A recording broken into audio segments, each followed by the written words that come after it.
Audio channel.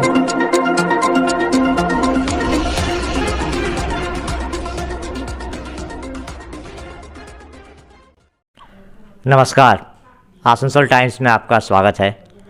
जैसा कि हम आपको कहते आ रहे हैं कि इन दिनों आसनसोल नगर निगम में चुनाव होंगे, 12 फरवरी को मतदान किया जाएगा।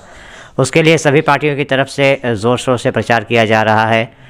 तो हम लोग आसनसोल नगर निगम के 106 वार्डों के विभिन्न प्रत्याशियों से आपको रूबरू करवा रहे हैं। उनके वक्तव्यों को, उनकी क्या सोच है चुनाव को लेकर, ये आप तक पहुंचा रहे हैं।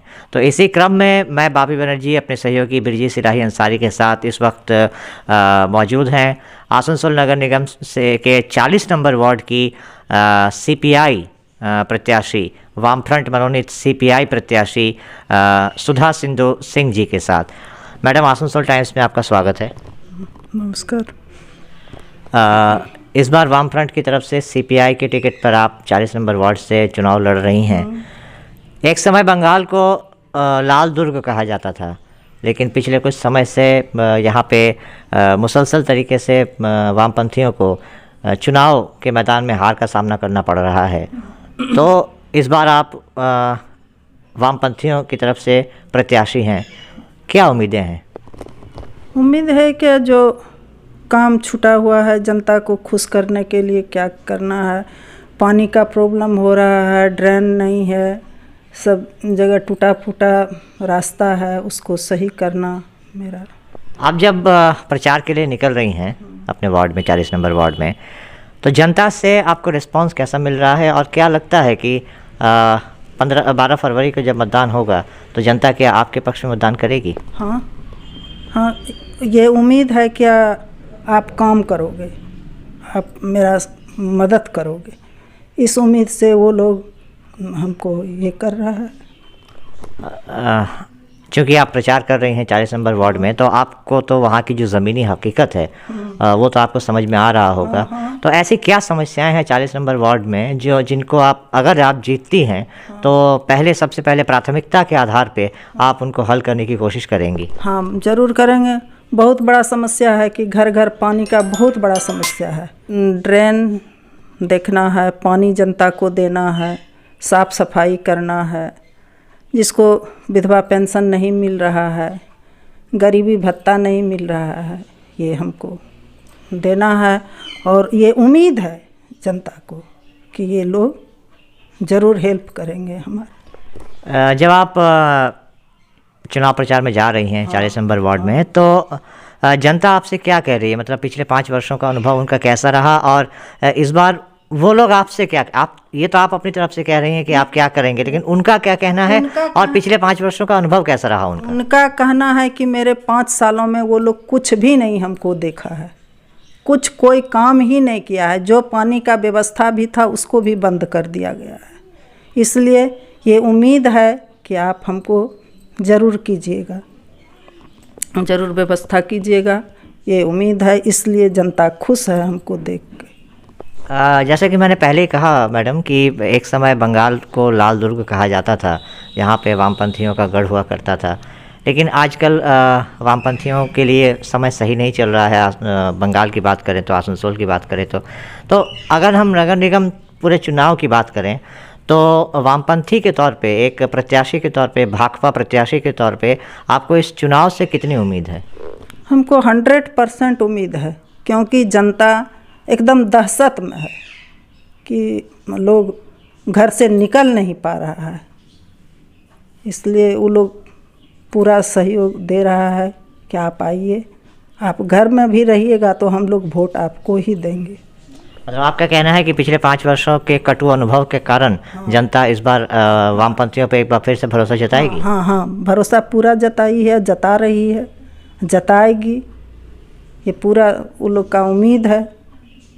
आपने कुछ चीज़ें अभी कहीं कि अगर आप जीतती हैं तो आप क्या करना चाहेंगी वहाँ पे बतौर पार्षद, लेकिन अगर मैं आपसे ये सवाल पूछूं, स्पेसिफिक सवाल पूछूं कि 3 ऐसे काम बताइए कि अगर आप जीतती हैं तो आप अपने वार्ड में सबसे पहले उन 3 कामों पे नज़र देंगी, 3 ऐसे काम वो क्या होंगे? सबसे पहले पानी देंगे, जहाँ ड्रेन का व्यवस्था पूरा जाम पड़ा हुआ है वो सबसे पहले सफाई करवाएंगे।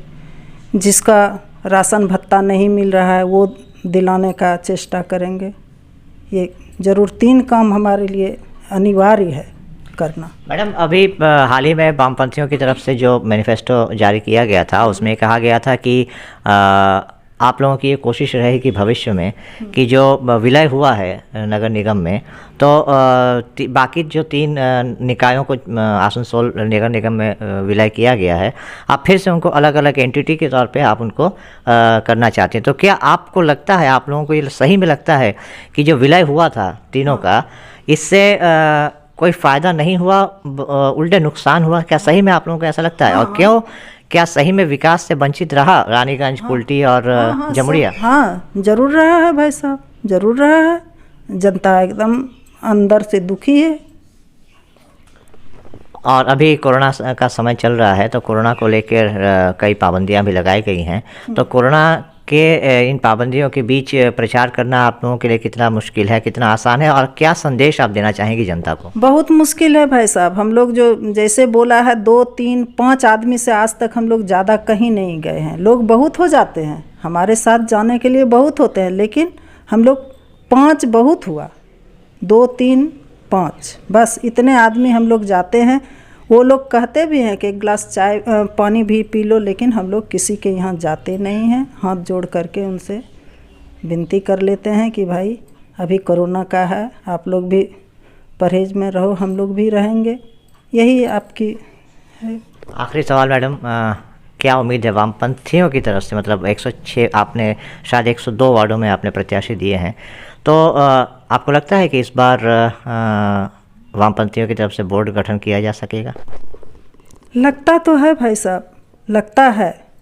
जनता जैसे कह रही है, जिस तरह जनता, अगर वो नहीं हो, कहीं धांधली नहीं हो, तो हो सकता है कि होगा।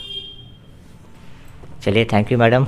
तो ये थी आसनसोल नगर निगम की 40 नंबर वार्ड की भाकपा भारतीय कम्युनिस्ट पार्टी प्रत्याशी, वामफ्रंट मनोनीत CPI प्रत्याशी सुधा सिंधु सिंह।